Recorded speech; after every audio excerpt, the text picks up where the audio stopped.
E aí, lá eles são ricos e aqui a gente sofre. É verdade. Isso tem um fundo de verdade, tá? E aí eu vou explicar para vocês por quê que tem um fundo de verdade, tá? Primeiro, existe esse movimento da reforma e contra-reforma. Tudo bem? Então, vou te explicar algumas coisas que eram diferentes do protestante para o católico. Então, vamos lá. O protestante, os países protestantes que aderiram à reforma protestante alfabetizaram o seu povo. Por que razão, gente? Por causa da Bíblia. A Bíblia é a palavra de Deus. Então, como a Bíblia é a palavra de Deus, ela precisa ser lida e interpretada. Então, os países da Europa que tinham analfabetismo de 70%, 80%, quando eles se aderem à reforma protestante, o analfabetismo cai a zero. Entendeu? Já vai dar uma diferença no país, não vai? Vai dar uma diferença grande. Então, esse é um fator. Outro fator é o seguinte, a educação. A educação nos países protestantes é universalizada. Nos países católicos, a educação é elitizada. Entendeu? Que é o que eles chamam de modelo jesuíta. Modelo jesuíta de educação e o modelo protestante de educação. Então, no modelo jesuíta de educação, eles fizeram o seguinte acordo com o governante, a elite governante do país, ou dirigente do país. Os países protestantes, eles estão ganhando educação em massa. Aí a Igreja Católica chegava na elite dirigente sua e falava assim, não, mas não precisa virar protestante não. Nós vamos dar educação para vocês. Nós vamos dar colégios muito bons. Só que nós não vamos formar todo mundo. Nós vamos formar os governantes. Aí, para os nossos governantes, nós vamos dar a melhor educação possível. Deu para entender isso? Uma educação elevadíssima, elitizada. Ou seja, era uma educação muito boa, mas ela não era para todos. Ela era uma educação elitizada. Então, esse modelo, gente, é o modelo que a gente herdou.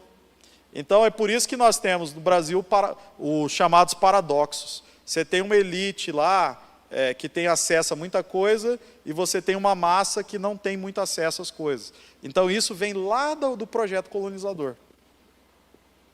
E o pior, não dá para você dizer que foi mal sucedido. Foi extremamente bem sucedido, o resultado está aí. Né? Agora, é difícil de quebrar. É difícil de quebrar. Deu para entender?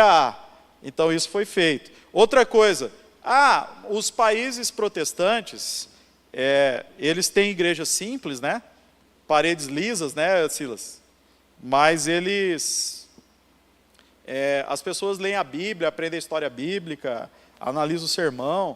Aí, qual é a solução de vocês? A Igreja Católica, não, nós vamos oferecer para vocês uma arte didática muito boa, chamada barroco.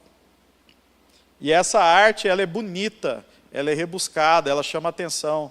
Qualquer pessoa, mesmo que não saiba ler, vai ver a história de Jesus contada na parede. Olha que legal.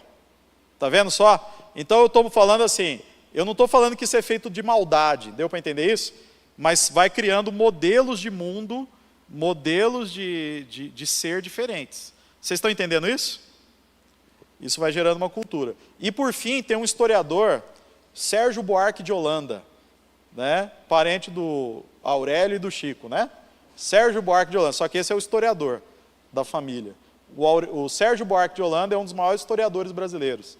E ele escreveu uma obra sobre esse tema seu, chama Visão do Paraíso. E nessa obra chamada A Visão do Paraíso, ele compara o modelo de colonização português e o modelo de colonização americano. E aí ele vai mostrar o seguinte, que a mentalidade ou imaginário dos colonos é diferente, em um grupo e no outro. Aí ele diz que são imagens bíblicas dos dois lados, mas a imagem bíblica muda. A imagem bíblica de um lado e a imagem bíblica do outro. Na imagem bíblica dos protestantes que foram lá para os Estados Unidos da América, a imagem é do Êxodo. Lembra do Êxodo? Eles estão saindo da escravidão na onde? No Egito. Qual que é o Egito deles? É a Inglaterra. Aonde eles estão sendo oprimidos. e eles não têm liberdade para adorar a Deus. Né? Aí eles vão para uma nova terra. Qual que é a nova terra? No caso dos hebreus, a terra da promessa. Qual que é a terra que eles estão indo? Os Estados Unidos. Né? Só que aí tem um probleminha. Né? A terra já tinha gente. Né? No caso dos hebreus, eram os filisteus, lembra? Os filisteus, os cananeus, os povos que lá habitavam. Só que a terra tinha sido dada para quem? Para o povo de Deus. Então qual é a solução? Vamos lutar pela nossa terra. Adivinha só o que os americanos fizeram? Os colonos ingleses lá da Nova Inglaterra fizeram. Essa é a terra da promessa, mas tem povo morando aqui. Aí eles falaram, vamos evangelizar eles? Não, eles são os inimigos, vamos derrotá-los. Então, diferente da colonização aqui, lá houve extermínio em massa de povos originários. Esse é o lado ruim da história. Aqui teve menos. Aqui teve menos. O português, via de regra, ele explora, mas ele faz miscigenação. Ele é diferente até dos espanhóis nesse sentido.